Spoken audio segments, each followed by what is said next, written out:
Saya bilang, Bang, saya ngelapor tuh bukan saya mau cari sensasi, demi Allah. Saya nggak di titik itu. Tapi saya dikasih musibah seperti ini, saya yakin Allah punya makna besar dalam diri saya. Saya baru aja dengar berita kalau Mbak Vena Melinda yang dulu bekas Putri Indonesia yang baru menikah kemarin ini tahun lalu itu di KDRT, dan dia melaporkan KDRT tersebut ke Polda Jatim. Oleh siapa dia di KDRT? Ya oleh suaminya, ya kan? Nah, di sini gue pengen bilang, sebenarnya netizen tuh udah banyak yang ngasih tahu waktu pas sebelum dia nikah, bahkan mantan istrinya laki itu, Mbak Anggia itu udah pernah ngomong, ini tuh cowok red flags banget, sumpah gue nggak bohong. Jadi Mbak Anggia itu waktu itu kan sempat kena stroke. Kena stroke itu kalau nggak salah lagi di tempatnya Raffi Ahmad gitu loh. Ternyata begitu kena stroke langsung digendong, dibawa ke mobil, dan itu nggak langsung dibawa ke rumah sakit nih sama suaminya yang pada saat itu yang sekarang jadi suaminya Vena Melinda. Bisa bayangin nggak? Terus nggak tahu dibawa muter-muter dulu kemana gitu. Terus akhirnya sampai rumah sakit tuh dalam kondisi endingnya dia tuh pemulihan tuh harus lama banget. Itu beritanya banyak banget di mana-mana ya. Kemudian bercerailah mereka. Jadi si perempuan ini, Mbak Anggia ini yang dalam kondisi udah lumpuh pada saat itu, belum terapi gitu kan, ditinggallah sama laki-laki ini. Laki ini emang ganteng sih, dulunya katanya cover boy atau apalah gitu ya. Nah terus kenapa kok bisa ketemu sama Mbak Vena gitu, ketemu sama Mbak Vena pada saat itu tuh, Mbak Vena itu kan punya channel YouTube, dia tuh kayak wawancara orang lah gitu, salah satunya tamunya itu si orang ini ya, yang suaminya yang KDRT ini gitu loh. Dan kalau kalian lihat sebenarnya di channel YouTube-nya, itu kayak udah red flags all the way gitu loh, kayak santun banget kelihatannya, tapi santunnya tuh kayak gue tuh kayak bisa sensing kalau nih orang nggak bener, ngerti kan?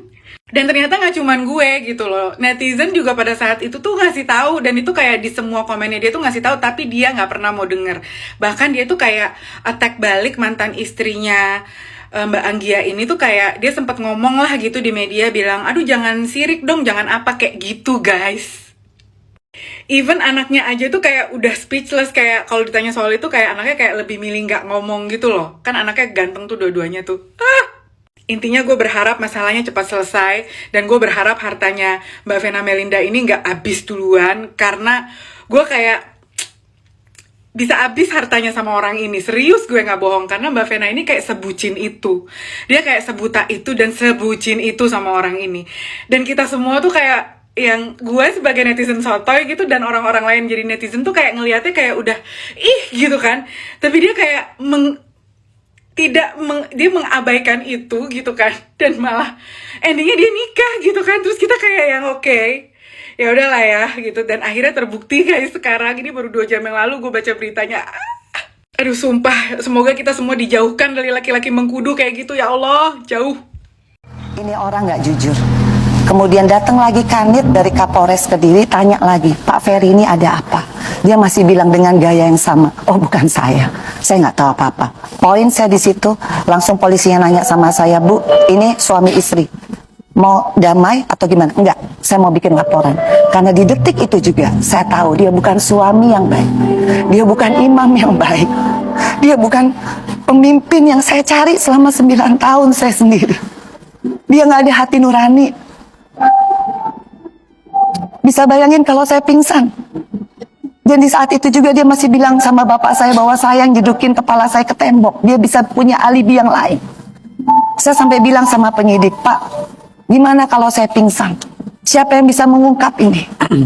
Qadarullah, Allah sayang sama saya loh. Saya masih bisa lari, saya masih bisa minta tolong. Saya masih usaha gimana caranya, saya masih bisa ngehubungin orang. Di detik itu hanya Allah yang ada sama saya. Karena saya masih punya Fania, saya masih punya Feral, saya masih punya Atala. Allah mempermudah semua. Saya masih bisa visum sendiri. Habis itu saya ke Kapolres sendiri. Saya masih ingat semua. Detik per detik. Saya masih bisa menjelaskan logika saya berpikir bahwa kalau dia suami yang baik, dia nggak akan pernah menghalang-halangi saya untuk saya meminta pertolongan. Apa bedanya dia psikopat dengan dia suami? Karena suami itu logikanya, kalaupun khilaf, dia tidak akan menghalang-halangi istrinya minta tolong. Jadi saya di sini, makanya saya bilang sama Bang Hotman, saya juga terima kasih sama Bang Hotman.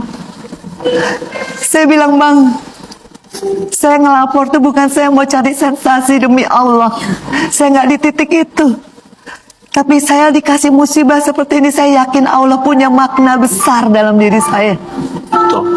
Saya harus pick up. Saya harus melalui bahwa saya harus lapor karena keadilan hanya bisa didapat di kantor polisi. Saya bilang, Bang, bisa bantu saya. Karena buat saya nggak mau lagi ada perempuan yang ketakutan. Karena hanya dialah yang bisa menolong dirinya sendiri daripada kejahatan yang dia nggak pernah predik. Kalau itu penjahat, saya pasti bisa siap-siap. Tapi kalau itu adalah suami yang begitu kita cintai dengan sepenuh hati, dia bisa berubah menjadi seorang monster. Nyawa saya hampir di titik, di ujung. Vena Melinda. Saya cuma bilang sama Bang Hotman, Bang, Allah yang ngebales, Bang. Saya nggak ngerti hukum. Tapi peristiwa ini nyata, Bang. Makanya dari itu saya bilang, Bang, aku dikasih kesempatan lagi sama Allah hidup. Artinya apa, Bang? Kita harus fight untuk KDRT ini, Bang. Nggak banyak perempuan yang berani melakukan ini, speak up dan menanggung cemooh dari orang. Saya nggak peduli, Bang. Karena sayalah yang menyelamatkan diri saya dengan ridho Allah. Kalau saya meninggal di saat itu atau saya pingsan, apa yang terjadi? Siapa yang bisa mengungkap? Bagaimana nasib Fania? Bagaimana nasib Feral sama Atala? Karena suami yang baiknya akan pernah berbohong. Kalaupun dia gentle, mungkin saya maafin di saat itu, Bang. Saya juga nggak pingin cari keributan. Tapi dia nggak ada permintaan maaf untuk kejahatan yang pernah dia buat sama saya. Dia selalu minta maaf kalau dia tidak bisa membahagiakan saya. Dia selalu minta maaf kalau dia masih banyak kekurangan. Bukan itu yang saya mau. Gentle lah jadi laki-laki. Kalaupun kilaf, semua orang bisa kilaf. Tapi jangan menjadi orang yang manipulatif. Apa yang bisa saya pegang dari seorang laki-laki? Saya hidup bersama dia 24 jam. Saya menaruh kepercayaan nyawa saya, nyawa anak-anak saya, dan saya punya anak perempuan.